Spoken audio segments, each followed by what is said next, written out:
আনিবাস কুনামি নজর রাখতে হচ্ছে। দেখুন, পাশাপাশি আপনাদেরকে জানাবো কুনামি, দেখো রাজ্য পুলিশকে কিছু কিছু বিষয় যেমন অনেক সময় অভিযোগ টানা হয়, কিন্তু রাজ্য পুলিশের কিন্তু তাবেদারি একটা করতেই হচ্ছে, রাজ্য পুলিশের প্রশংসা করতে হয় অনেক সময়। কেননা হরগোবিন্দ এবং চন্দন দাস বাবা ও ছেলে, মুর্শিদাবাদের শামশেরগঞ্জের কথা বলছি, যেই ওয়াক অফ আইন নিয়ে তাদের ক্ষুণ্ণতা হয়েছিল, সেখানে যুক্ত ছিলেন 13 জন।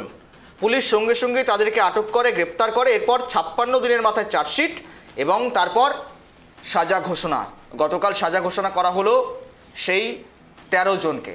ওয়াক অফ আইন নিয়ে আবার উত্তপ্ত মুর্শিদাবাদ যখন ছিল, তখন হরগোবিন্দ চন্দন দাস খুনে 13 জনের যাবজ্জীবন, 13 জন দোষী আসামির সাজা ঘোষণা, একেবারে আমৃত্যু কারাদণ্ডের নির্দেশ দিয়েছেন অমিতাভ মুখোপাধ্যায় বিচারক। এবং সেখানেই মূলত নিশ্চয় সকলে জানেন, যেখানে মূলত 7ই এপ্রিল থেকে ঠিক শুরু হয় ওয়াক অফ সংশোধনী আইন নিয়ে বিরোধিতা, এবং সেখানে দফায় দফায় বাংলার কোনায় কোনায় শুরু হয় এই ওয়াক অফ আইন নিয়ে একটা বিক্ষোভ, প্রতিবাদ, উত্তপ্ত পরিস্থিতি।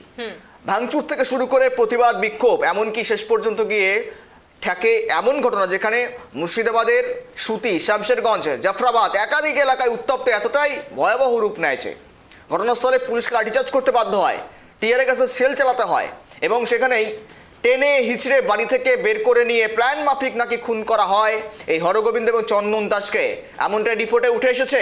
এমনটাই বিভাস মুখোপাধ্যায়, তিনি কিন্তু ইতিমধ্যেই সরকারি আইনজীবী, তিনি সমস্তটা সাফ জানিয়ে দিয়েছেন আদালতের কাছে যে প্ল্যান মাফিকভাবে তাদেরকে মার্ডার করার আগে, তাদেরকে খুন করার আগে সিসিটিভি ক্যামেরার তার কেটে দেওয়া হয়েছিল, এবং 13 জন যাদেরকে প্রথম থেকে আটক করা হয়েছিল তাদেরকে গ্রেপ্তারি দেখানো হয়, এবং তারপর তাদের বিরুদ্ধে যে সমস্ত অভিযোগগুলো আনা হয়, এবং সেখানেই 56 দিনের মাথায় যে সিট গঠন করা হয়েছিল, যে সিট তদন্ত চালিয়ে নিয়ে যাচ্ছিল, সেই সিট 56 দিনের মাথায় গোয়েন্দা দপ্তর, বিভিন্ন স্পেশাল ব্রাঞ্চ, এমনকি এসটিএফ সকলের সহযোগিতা নিয়ে 56 দিনের মাথায় চার্জশিট পেশ করে, এবং তারপরেই সাজা ঘোষণা এই হরগোবিন্দ দাস এবং চন্দন দাসের খুনের মামলায়।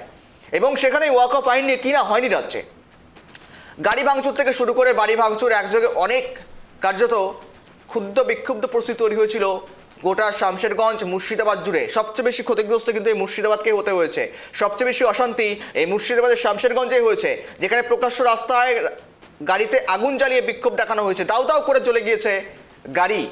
এবং সেখানেই মূলত যে ছবিটা দেখুন, ঠিক 7ই এপ্রিলের, 7ই থেকে 12ই এপ্রিলের ঘটনাগুলো, যে টাইমলাইনগুলো মূলত 7, 8, 9, 10, 11, 12 এই কয়েকদিনের টাইমলাইনে উঠে আসে বেশ কিছু অভিযোগ, বেশ কিছু তথ্য।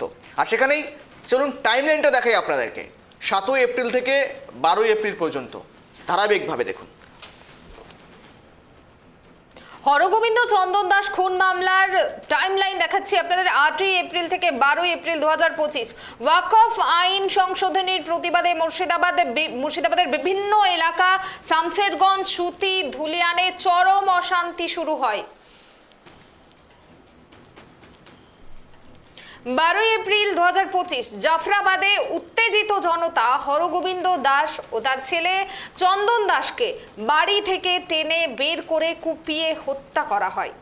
একেবারে নৃশংস ঘটনা ঘটে এই ওয়াক অফ সংশোধনী আইনের প্রতিবাদে যে বিক্ষোভ দেখা যায়, সেই বিক্ষোভে এই 15ই এপ্রিল এই হত্যাকাণ্ডের ঘটনায় পুলিশের পক্ষ থেকে প্রথম গ্রেপ্তার করা হয়।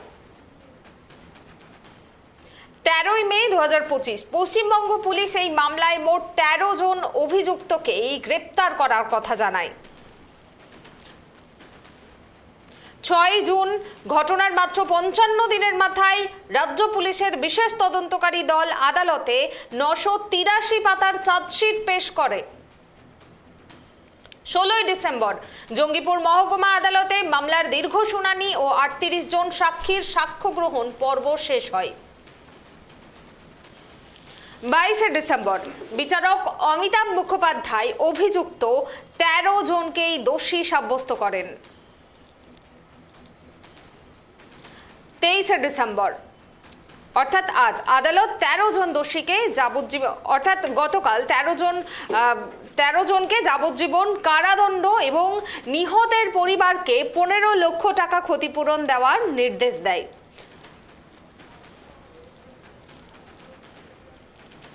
কারা কারা রয়েছে, কাদের কাদের যাবজ্জীবন দেওয়া হয়েছে আপনাদের দেখাবো।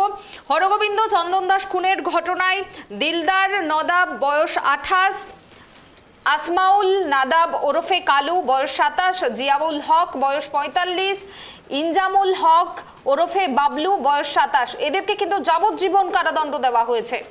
ফেকারুল শেখ বয়স 25, আজফারুল শেখ ওরফে বিলাই 24 বছর বয়স, মনিরুল শেখ ওরফে মনি 39 বছর বয়স, এদেরকে কিন্তু যাবজ্জীবন কারাদণ্ড দেওয়া হয়েছে। মোট 13 জনকে দেওয়া হয়েছে যাবজ্জীবন কারাদণ্ড। ইকবাল শেখ বয়স 28, নুরুল ইসলাম বয়স 23, সাবা করিম বয়স 25।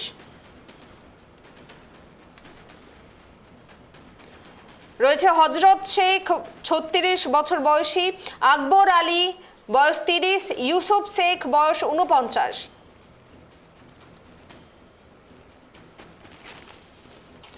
আপনাদের দেখালাম হরগোবিন্দ চন্দন দাস খুনের মামলায় মূলত 13 জনকে যাবজ্জীবন দেওয়া হয়েছে। আর এবার সেখানেই 13 জনের যাবজ্জীবনে মূলত ফেকারুল শেখ থেকে শুরু করে আফরাজুল শেখ সকলের মূলত যাবজ্জীবন আমৃত্যু কারাবাস। যদিও পরিবার মনে করছেন তারা এই রায়ে সন্তুষ্ট যদি না হয় তারা উচ্চ আদালতে যেতে পারেন, যদি এখনো পর্যন্ত বিবৃতি সামনে পাওয়া যায়নি। তবেও এই ঘটনার এই মামলার মূলত সরকারি আইনজীবী তিনি কি বলছেন শোনাব। ইন্ডিয়ার সেকেন্ড মব লিঞ্চিং এর মামলা এবং রাইটিং এর one of the first case, যেখানে আমরা লাইফ ইমপ্রিজনমেন্ট অ্যাওয়ার্ড দিলেন সাহেব। আমাদের এই 103-এর 2 ধারা, যেটা মব লিঞ্চিং ছিল, মার্ডারের অ্যাগ্রেভেটেড ফর্ম, তাতে আমরা প্রেয়ার করেছিলাম ডেথ সেন্টেন্সের জন্য, কিন্তু কোর্ট যেটা মনে করেছেন সেটাই প্রত্যেকের যাবজ্জীবন হলো। এখনকার নতুন বিএনএসসি অনুযায়ী আনটিল রেভিশন, যতক্ষণ না রেমিট হচ্ছে ততক্ষণ পর্যন্ত যাবজ্জীবন চলবে। আর মানে আপার কোর্ট যতক্ষণ না রেমিট করছে, তার মানে এটাকে আমরা রিমাইন্ডার পিরিয়ড অফ লাইফও বলতে পারি, যতক্ষণ না হায়ার কোর্ট এটাকে রেমিট করবে। ডাকাতির জন্য সে 10 বছর, হাউস ট্রেসপাস এই আরেকটারি অফেন্সের জন্য 10 বছর, এবং রায়োটিং সেটার জন্য 5 বছর, এবং 5,000 করে ইচ প্রত্যেকটা সেকশনের জন্য দেওয়া হয়েছে, পেনাল্টি দেওয়া হয়েছে। আর ভিকটিমের বাড়ির লোককে 15 লক্ষ টাকা কম্পেনসেশন দিতে হবে ডিএলএস এবং স্টেটের ফান্ড। এই হয়েছে আজকের রায়। আমরা এই পুরো মামলাটাতে 38টা সাক্ষীকে এক্সামিন করেছিলাম। এই ঘটনায় বিরোধী দলনেতা শুভেন্দু অধিকারী ঠিক কি বলেছেন শোনাবো আপনাদের। অর্থাৎ এপারের হরগোবিন্দ দাস চন্দন দাস, ওপারের দীপু চরণ দাস একদম সেম। আমি বিরোধী দলনেতা বা as a citizen of West Bengal I am not happy. আমি খুশি নই। পরিবার যদি লিগ্যাল ব্যাটেল করে হায়ার জুডিশিয়ারিতে, তাদের আমি অনুরোধও করব লিগ্যাল ব্যাটেল করার জন্য। আর তারা যদি খুব দরিদ্র পরিবার, আমি গেছিলাম ওদের পরিবারে, ঘটনার পরে আমি গেছিলাম এবং আমি পাশে দাঁড়িয়েছিলাম। ওই এলাকার এমএলএও ভারতীয় জনতা পার্টির।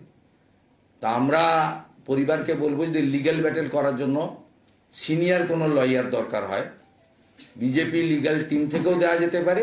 আর ওরা যদি পছন্দের লয়ার দেয় প্রফেশনালি, সেক্ষেত্রে লিগ্যাল ব্যাটেলের যে ফাইন্যান্সিয়াল ইনভলভমেন্ট হবে, ওরা যদি এগ্রি করে আমরা ওদের পাশে দাঁড়াবো। ওয়াকফ সংশোধনী আইনের জন্য যে বিক্ষোভ দেখেছিল গোটা পশ্চিমবঙ্গ, গোটা রাজ্য, সেই ঘটনায় যে নৃশংস ঘটনা ঘটে গিয়েছে, অর্থাৎ এই হরগোবিন্দ দাস ও চন্দন দাসের মৃত্যুর ঘটনা, তাদেরকে খুন করা হয়েছে, সেই ঘটনায় এবার 13 জনকে যাবজ্জীবন কারাদণ্ড দেওয়া হয়েছে। তবে পরিবারের তরফে এখনো পর্যন্ত জানানো হয়নি তারা এই রায়ে কতটা খুশি বা পরবর্তীতে তারা এই রায় নিয়ে উচ্চ আদালতে যাবে কিনা, সেদিকেই আমাদের নজর রয়েছে। আজকের ইঙ্গিত এই পর্যন্তই। অন্যান্য গুরুত্বপূর্ণ খবর জানতে নজর রাখুন কেটিভি বাংলায়। ধন্যবাদ।